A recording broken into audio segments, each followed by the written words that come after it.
कि हम फैक्ट्स को फैक्ट्स की तरह रखें, लेकिन बहुत बड़ी खबर आ रही है।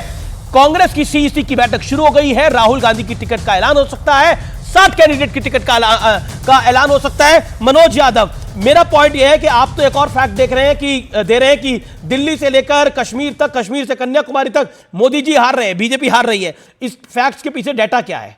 Say the data, Manoj ji, speak out data please. Manoj ji, Sudhanshu ji, Amish ji, data ये है कि जब 2015 में फिर बिहार में चुनाव हुआ, 14 के चुनाव के तुरंत बाद हुआ, तो वहां उस समय बीजेपी हारी, लेकिन बाद में फिर जेडीयू के साथ सरकार बना ली।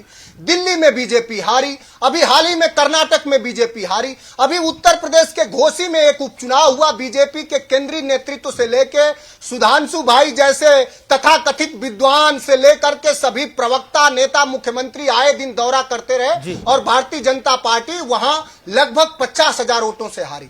अब लोग अपने बुनियादी सवालों की तरफ लौटे हैं। इस देश के नौजवान अपना रोजगार पर सवाल कर रहा है, किसान ठीक है, आप कह रहे हैं कि ये डेटा है, ओके, ये डेटा है। कर्नाटक का चुनाव हारना, दिल्ली का चुनाव हारना, 2015 में बिहार का चुनाव हारना। अब Manoj ji, you made your point, okay, ये सारे चुनाव हारना। मैं इसमें एक दो चुनाव और ऐड कर देता हूं।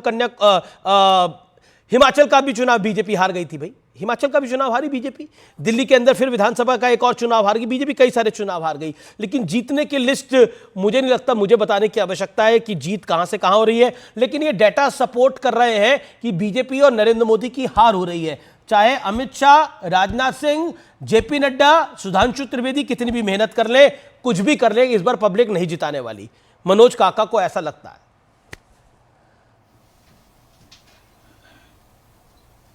सुधांशु त्रिवेदी।